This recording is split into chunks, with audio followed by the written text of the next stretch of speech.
बना दिए। वो कंगले कह रहे हैं हम तो झुग्गी में मजे में थे, हमें मकान देके घुटन हो गई, तो लिए क्यों तूने पैसे? यहाँ पर ऐसे लोगों को भी मैं जानता हूँ। आप झुग्गियों में देखिए एसी लगे हुए हैं और हर जगह फ्री का खाने के लिए खड़े हुए हैं। किसी हॉस्पिटल में चले जाइए, आपका दम घुट जाएगा। ये सुचेता कृपलानी ले लीजिए, सब 12 बच्चे वाले, 16 बच्चे वाले, 8 बच्चे वाले, भीड़ लगी पड़ी है क्या? अगर उसको जरा सी खांसी होती है, औरत बस में बैठी और फ्री में पहुंच गई और वहां से दवाई ले ली इतनी सारी और घर आ गई, खाई थोड़ी सी, बाकी फेंक दी। कि हमारे बाप का क्या लग रहा है? अच्छा, आपसे मैं पूछ रहा हूँ, प्रधानमंत्री मोदी के 11 साल के शासन में आपको व्यक्तिगत उनके शासनकाल की कौन सी उपलब्धियां और कौन सी असफलताएं या कमियां दिखाई देती हैं? दो बताइए। देखिए, सफलता में तो यह है कि जैसे अभिनंदन को हम लाए थे, कितनी बड़ी देश गौरवान्वित हुआ। इंदिरा जी ने 91,000 फौजियों को छोड़ दिया, अपने 75 नहीं छोड़ा पाई। मानते हो ना? अब 370 जिसके बारे में कहते रहे खून। इंदिरा जी की 1971 में कोई उपलब्धि नहीं थी? मैं बार की बात कर रहा हूँ। अभिनंदन को लाए, 24 घंटे 36 घंटे में लाए। इंदिरा जी ने 91,000 फौजी छोड़ दिए जब बांग्लादेश हुआ, और अपने 75 फौजी नहीं छोड़ा के ला पाई।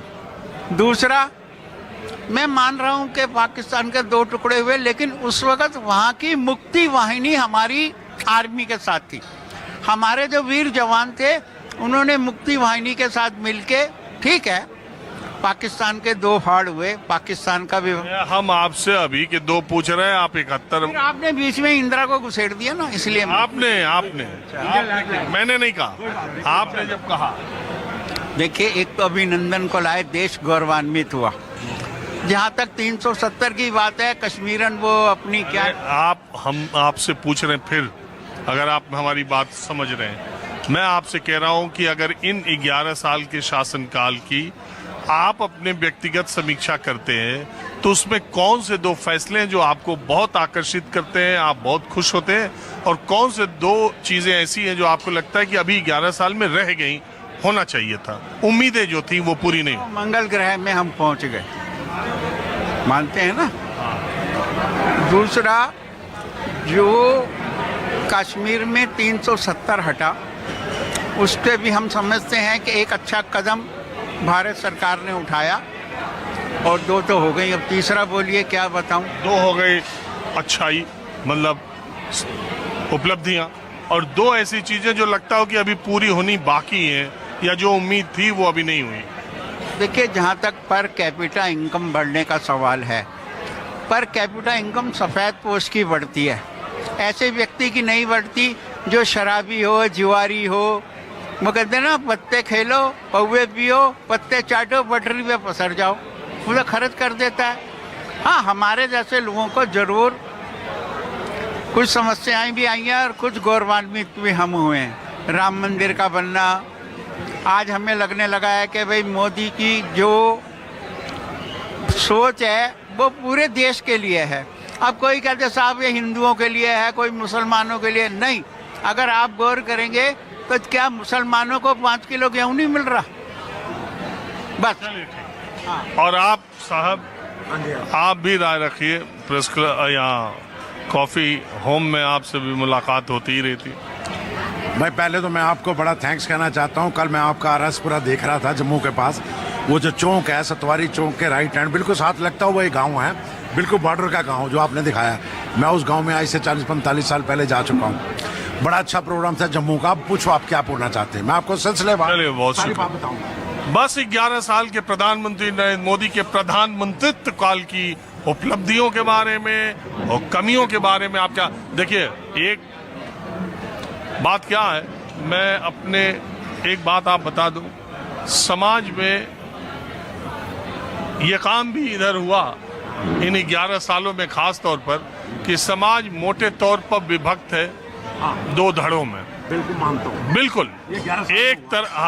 एक तरफ वो लोग हैं, कुछ भी तो करूँगा, नहीं ये जनरल बात करूँगा पूरी। बिल्कुल, एक तरफ वो लोग हैं जो मानते हैं कि आज़ादी भी 2014 के बाद मिली, भारत की पहचान भी अंतर्राष्ट्रीय मंच पे 2014 के बाद मिली, सामरिक आर्थिक शक्ति के तौर पे हम 2014 के बाद आए, पॉलिटिक्स में भी इकबाल कायम हुआ 2014 माने ज़्यादातर अच्छी चीज़ें 2014 के बाद हुई, उसके पहले सब कुछ खराब था। और एक धड़ा ये है जो मानता है कि जो कुछ भी खराब हो गया, जो कुछ भी खराब हुआ है वो प्रधानमंत्री मोदी के बनने के बाद ही खराब हुआ है। एक धड़ा ये है जो कहता है कि ये अमृत काल है, दूसरा धड़ा ये है कि जो कहता है अघोषित आपातकाल है। आप किस धड़े वाले में है? अब घोषित आपातकाल की बात को तो 75 में, अभी अगले दिन, ये अभी आप 25 दिन पीछे हैं, अभी 26 जून आ गई, 50 साल पूरे इमरजेंसी को होने वाले हैं। तो आपातकाल तो वो थी जो इंदिरा ने लगाई थी। उस समय किशोर कुमार को उन्होंने बैन कर दिया था, जो उनके गाने नहीं गाता था उनको बैन कर दिया था, और 15 लाख लोगों को जेल के अंदर कर दिया था। आपातकाल तो वो था। एक वो टाइम था जब संजय गांधी पैरेलल गवर्नमेंट चलाता था, वो उसका गवर्नमेंट में उसके पास कोई पद नहीं था, लेकिन वो बराबर एडमिनिस्ट्रेशन ऐसे करता था जैसे वो प्रधानमंत्री है।